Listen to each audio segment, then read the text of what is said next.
आप इस देश के अंदर आईएएस पोजीशन के लेवल पे एंट्री कर रहे हैं और अपने अपने लोगों को ले लेते हैं, सिर्फ टाइटल देख कर ले लेते हैं। तो फिर भैया जो बाबा साहब डॉक्टर अम्बेडकर का रिजर्वेशन की पॉलिसी है, तो बाबा साहब डॉक्टर अम्बेडकर का संविधान में एक परिकल्पना की गई है, उसका क्या होगा? फिर एससी एसटी ओबीसी माइनॉरिटीज़ का क्या होगा? फिर रिजर्वेशन का क्या होगा? वो आपकी गलत बातों को इस देश के अंदर नहीं चलने देगा और आपकी आंखों में आंखें डालकर आपसे सवाल पूछेगा कि देश में गलत हो रहा है। जेल जाएंगे आप लोग? बिल्कुल जेल जाने को तैयार रहते हैं ना। मेरे साथ युवा वकील सुजीत सम्राट हैं, जिनको आप लगातार एससी एसटी ओबीसी माइनॉरिटी के मुद्दों पर बात करते हुए देखते होंगे। सुजीत जी, लेटरल एंट्री से क्या प्रॉब्लम है आप लोग? देखो, लेटर एंट्री पहले समझना पड़ेगा है क्या ये। एक गांव की कहावत है कि अंधा बाटे रेवड़ी अपना अपनों को दे।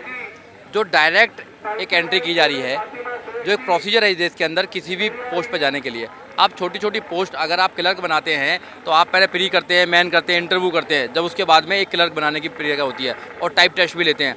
आप इस देश के अंदर आईएएस पोजीशन के लेवल पे एंट्री कर रहे हैं और अपने अपने लोगों को ले लेते हैं, सिर्फ टाइटल देख कर ले लेते हैं। तो फिर भैया जो बाबा साहब डॉक्टर अम्बेडकर का रिजर्वेशन की पॉलिसी है, तो बाबा साहब डॉक्टर अम्बेडकर का संविधान में एक परिकल्पना की गई है, उसका क्या होगा? फिर एससी एसटी ओबीसी माइनॉरिटीज़ का क्या होगा? फिर रिजर्वेशन का क्या होगा? रिजर्वेशन इस देश के अंदर 90% लोगों को 49% रिजर्वेशन है और 10% लोगों को 50% रिजर्वेशन की बात करती है, उनमें उसका भी पेट नहीं बढ़ा। तो राष्ट्रपति तो दलित समाज से, क्यों नहीं बोल रहे हैं? आप देखिए, वो मैं उनको कहता हूं कि वो राष्ट्रपति दलित समाज के हैं, मगर वो रिप्रेजेंटेटिव बीजेपी समाज के हैं। 131 मेंबर ऑफ पार्लियामेंट बैठे हुए हैं जो एससी एसटी से बिलोंग करते हैं, मगर उनके जो मुंह में दही जम जाती है जब हमारे अधिकारों की बात आती है। तो बाबा साहब डॉक्टर अम्बेडकर ने जो पॉलिटिकल रिजर्वेशन है वो 10 साल के लिए पॉलिसी मांगी थी।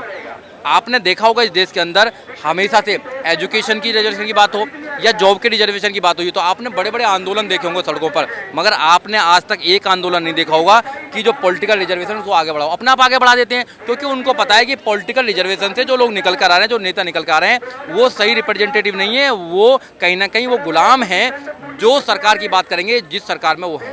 अब क्या कर लेंगे आप लोग? देखिए, हम लोग यहाँ प्रदर्शन कर रहे हैं, हम सरकार से बताना चाहते हैं कि जब जब भी आप गलत करेंगे, इस देश का नौजवान, इस देश का अम्बेडकरवादी, इस देश का शांतिप्रिय व्यक्ति जो संविधान पर विश्वास करता है, वो आपकी गलत बातों को इस देश के अंदर नहीं चलने देगा और आपकी आंखों में आंखें डालकर आपसे सवाल पूछेगा कि देश में गलत हो रहा है। जेल जाएंगे आप लोग? बिल्कुल जेल जाने को तैयार रहते हैं ना। हम तो जेल जाने भी हैं, जेल छुटाते भी हैं। आपने देखा होगा जब जब भी इन्होंने लोगों को जेल में पहुंचाने का काम किया, अम्बेडकरवादी जेल जाने नहीं देते। अरे आपका समाज डरा हुआ समाज है। देखिए किसान लोग कैसे सड़क पर बैठ गए। कहाँ एससी एसटी? आपकी 25-30 करोड़ आबादी है। आपको मानना पड़ेगा कि इस देश के अंदर जो दलित समाज है, जो एससी एसटी समाज है, आज भी वो जेल की तरह ही रह रहा है। एक तरफ गंदा नाला बहता है, एक तरफ कूड़ा पड़ा होता है, वहाँ पर हम लोग रह रहे हैं। इस देश में हम कहीं बहुत अच्छी तादाद में नहीं रह रहे हैं, आज भी हम गुलामी की तादाद में रह रहे हैं। हम जेल में रहें, कम से कम 2 रोटी तो मिल जाए। कैसे सुधरेगी आप लोग को हालत? हाँ, हालत जब सुधरेगी जब हमारी सरकारें आएंगी, जब बाबा साहब डॉक्टर अम्बेडकर के बताए रास्ते पर चलेंगे। हमने बाबा साहब डॉक्टर अम्बेडकर को धोखा दिया है, हमने मानव काशीराम साहब को धोखा दिया है, हमने उनको नहीं पढ़ा है, उनके विचारों पर नहीं चले। हम अपने फायदे आई तो 2-2, 3-3 बार आप लोग की सरकार, कहाँ सरकार कंटिन्यू कर? सरकार जब आए, उत्तर प्रदेश में बहन कुमारी मायावती की सरकार हुई थी तो लोगों को न्याय मिला था, सरकार में न्याय मिला था। ऐसा नहीं है, जब प्राइवेटलाइजेशन हुआ था उन्होंने, बहन कुमारी मायावती ने वहाँ पर प्राइवेट में भी रिजर्वेशन देने का काम किया था। और आपको मानना पड़ेगा एससी एसटी ओबीसी के जो विद्यार्थी थे, 0 बैलेंस पॉलिसी पर वहाँ पर एडमिशन होने का काम किया था। आज ये नहीं हो सकता है। जब सरकार जब जब भी सरकार आई है, जब जब काम हुआ है, आपके लोग ही तो एससी एसटी सबसे ज्यादा ओबीसी बीजेपी को वोट करते हैं। बिल्कुल करते हैं, अब देख लेना वो। तो मैं तो कहता हूं कि याद रखना वो डंडे जो पुलिस ने तुम्हें मारे थे, याद रखना किसान भाई जो सड़क पर 2 महीने से ज्यादा से बैठे हो, सर्द की रातों में आपको जो मोदी जी ने कहा आपको कैनन से बनाया गया, याद रखना दलित भाइयों, एससी एसटी भाइयों, जो आपके साथ में इन्होंने अत्याचार किया और 2 अप्रैल को 13 बच्चों को शहीद करना पड़ा और लाखों लोगों को FIR हुई जो जेल में जाने का काम किया। आपको आपका Bahujan Samaj SC ST OBC minority, मुझे 90% लोग कहते हैं कि मुझे डर लगता है। देखो, डर तो ये लोगों ने बैठा रखा है, मगर हम जैसे लोग, आप जैसे पत्रकार, उनके डर को निकालने का काम कर रहे हैं। ये मुझे सब कहते हैं तुम जेल जाओगे, जेल जाओगे, जेल जाओगे। जेल जाओगे, जेल जाना बहुत बड़ी कोई बात नहीं है। जेल सब लोग जाते हैं, कौन कौन लेके सब लोग जाते हैं। मरने से भी डरते हैं आपके समाज के? देखो, ऐसा कुछ नहीं है, मरने डरते हैं। हमारे लोग तो कीड़े मकोड़ों की तरह मार रहे हैं लोगों को, बताइए ना भाई। दारू ये पिला रहे हैं, दारू से मार रहे हैं लोग। अभी सिकंदराबाद में गाँव में 15 लोग मर गए दारू के लिए। आंदोलन नहीं खड़ा कर पा रहे हैं आप लोग? आप लोग की हैसियत है आंदोलन खड़ा कर लेने की? देखिए, किसानों ने आंदोलन खड़ा कर लिया। किसान भी तो हमारी भाई हैं, किसान अलग क्यों कर लो, किसान भी हमारे भाई हैं, सारे एससी एसटी ओबीसी माइनॉरिटीज भाई हैं। उनसे गलती होगी, उन्होंने स्वीकार किया कि हमसे गलती हुई है, हमने मोदी सरकार को वोट दी, पर अब ये गलती नहीं करेंगे। तो मैं उनसे कहना चाहता हूँ कि अपनी बात पे रहना, याद रखना इन चीज़ों को, मोदी सरकार को, कि अगर आपने मोदी सरकार को, अरे मोदी जी ने मंदिर बना दिया, और क्या चाहिए आप लोगों को? मंदिर से भगत पैदा होते हैं, मंदिर से वो अत्याचारी पैदा होते हैं जो बलात्कार करते हैं मंदिरों में बैठकर, देवदासी के नाम पर, प्रभुदासी के नाम पर, जोगनी प्रथा के नाम पर। हम अगर मंदिर जाते तो मैं वकील नहीं बन पाता। आप 100 रुपए पेट्रोल है, उसके बाद भी टीवी चैनल अखबार मोदी जी के साथ है। देखो, डेमोक्रेसी खत्म कर दी है, यहाँ डेमोक्रेसी की जगह कोई और ही डेमोक्रेसी चल रही है। डेमोक्रेसी के 4 स्तंभ हैं, चारों खत्म कर दिए गए हैं। मीडिया तो उनका प्रवक्ता का काम कर रहा है। अगर सोशल मीडिया ना हो, आप जैसे लोग ना हो, तो इस देश में लोगों की आवाज ही ना जाए।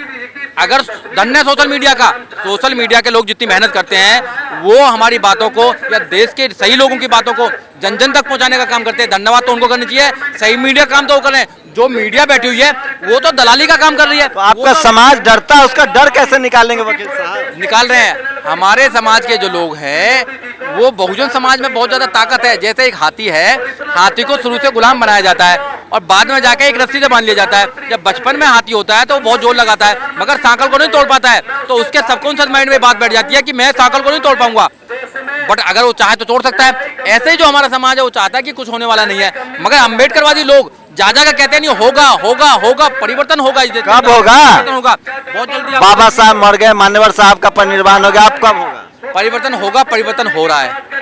हर बात पे आवाज उठाने का आपने देखा इस देश के अंदर पहले बारात नहीं निकलने दी जाती। अब कोई अगर ऐसी घटना होती है तो लाखों लोग सड़कों पर आते हैं, और चश्मा ही पहनने तो कत्ल होता है, अगर अच्छी टाई लगाते हैं तो कत्ल होता था। अब लोग आवाज उठाते हैं। आपने लाखों लोगों को तैयार होते देखा होगा, और हम कोशिश कर रहे हैं कि लाखों लोगों को तैयार करें, और जब तक हम आखिरी सांस है जब तक लोगों को तैयार करते रहेंगे, क्योंकि लोगों को तैयार करना बहुत जरूरी है, लोगों को समझाना बहुत जरूरी है, लोगों को बाबा साहब डॉक्टर अम्बेडकर का रास्ता बताना जरूरी है।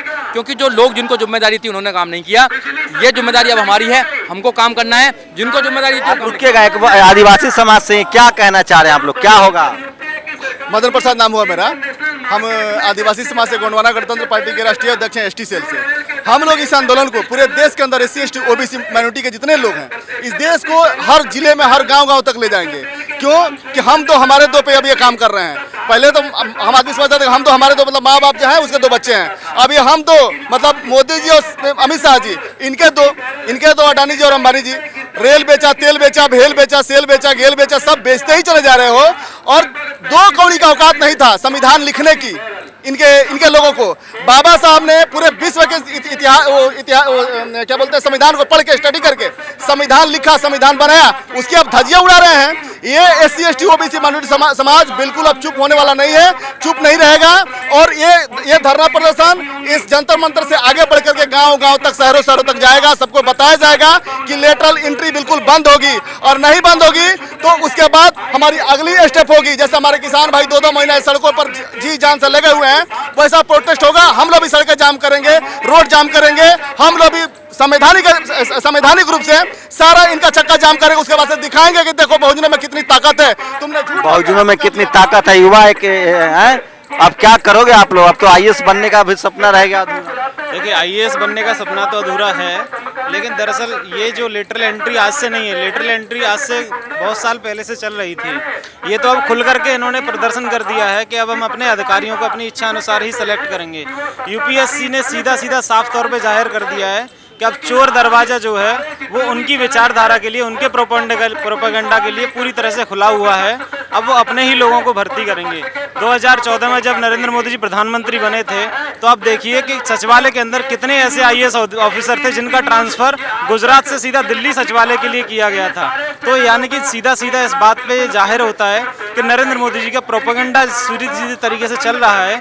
इसलिए उन्होंने सारे के सारे IAS ऑफिसरों के सचिवालय में जो ट्रांसफर किया वो सारे गुजरात से थे। अब पूरा देश बेच रहे हैं। वो सारे के सारे देश को बेचने के लिए भी किसको सारे सरकारी ठेके, सारे कॉन्ट्रैक्ट, सारे के सारे जितने भी पेट्रोल पंप, एयरफोर्स, सब कुछ गुजरात के व्यापारियों को दिया जा रहा है।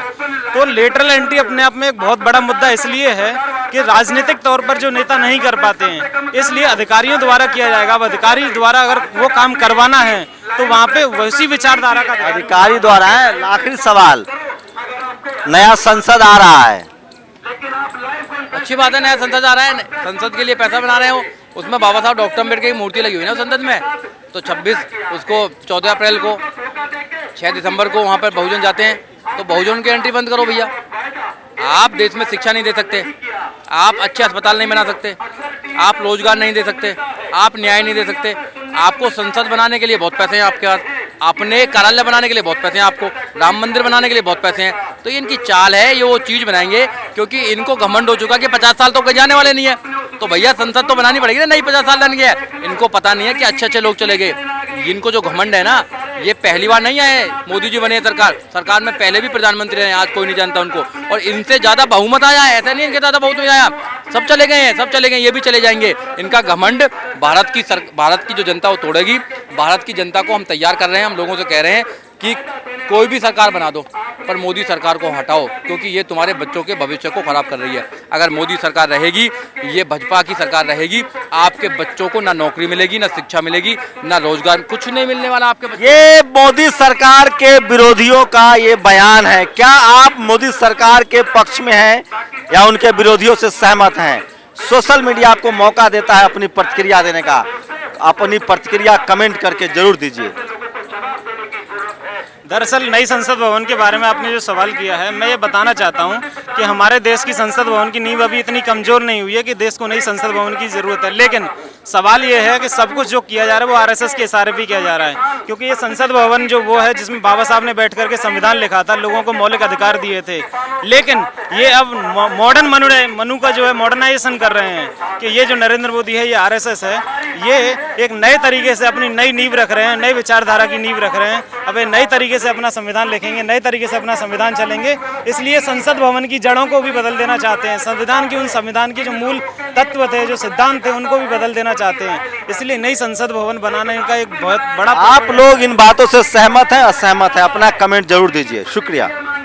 नेशनल दस्तक की आपसे गुजारिश है कि अगर इसको बचाना चाहते हैं तो नेशनल दस्तक को सब्सक्राइब करने के लिए रेड कलर के सब्सक्राइब बटन को दबाएं, फिर बेल आइकन की घंटी दबाएं।